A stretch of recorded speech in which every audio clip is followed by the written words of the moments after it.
family, so you know how that goes. And it makes sense that we have a reunion game of sorts tonight between Gordon Hayward and the Utah Jazz. The Jazz and the Celtics, again, they tip off just after 7:30. These two teams met a week ago in Gordon Hayward's first game back in Utah since leaving for Boston. More on that in a few minutes. Both of these two teams are playing the second night of a back-to-back. What impressed you most about Kyrie Irving's 43 points and 11 assists? It looks like he got his feel back, and talk about his rhythm and being in a good place. You see him warming up prior to the game now with the left hand, but he was just clicking on all cylinders, and that's Uncle Drew right there.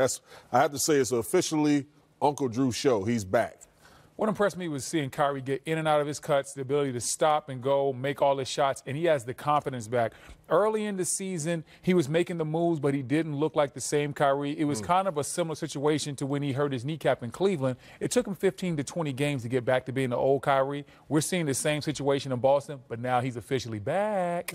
It was also a reminder of how great Larry Bird was. I mean, he did it 6 times donning that Celtics jersey, and Kyrie Irving with the 40 and over 10 assists for the first time in Boston. Let's listen to Kyrie and Brad Stevens following that Celtics win. Is it a difficult choice as a coach that when you see a player getting hot, you see something developing, kind of abandon whatever game plan you had and just focus on that? No, that's like I do everything I can to stay out of his way. He's such an intelligent basketball mind, so I give him his space, and then as well as who I am as a player and what I can do out there on the floor to create and generate offense and defense. He gives me my space as well, so I just think that's just a mutual respect there. So if he sees something, I'm going with it, and if I see something, he's going with it as well as the rest of the team. So it's just been an ongoing, growing relationship, which I'm appreciative for the next few years to come. So you hear Kyrie addressing some of the injury issues this team had. Of course, Gordon Hayward out last season and Kyrie out during that playoff run, and Jason Tatum had to step up. He also played well last night, 8 from 13 from the field. Seeing them both play well, is this a good sign for the Celtics going forward? It's a great sign that the Celtics were able to get Kyrie and Jason playing well at the same time and get the win. Because if you watch this team, they haven't looked like a cohesive unit. Defensively, they've been there every night. But offensively, it's been a lot of my turn, your turn basketball, everybody trying to get on the same page, figure out their roles. And so it was good for me to see Boston's two best players get it going on the same night, and they get a win against arguably the best team in the Eastern Conference right now. These are their two high-usage basketball players. And obviously, that Horford's going to be the glue guy. He's going to facilitate, put them in position.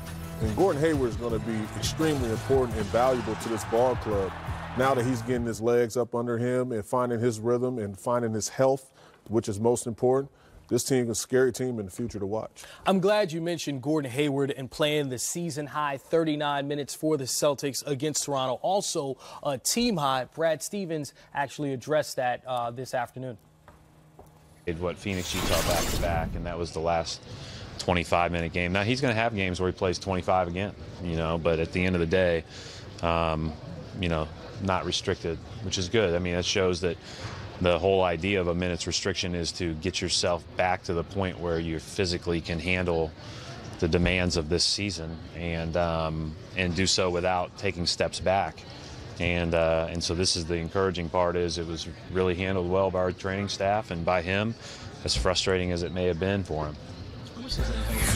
So Brad Stevens saying there is no minutes restriction for Gordon Hayward, going to play as many minutes as possible on this second night of a back-to-back. What does this tell you about his development coming back from his injury? Well, it's important that, he took his time, and it is a process. It's different layers of being healthy.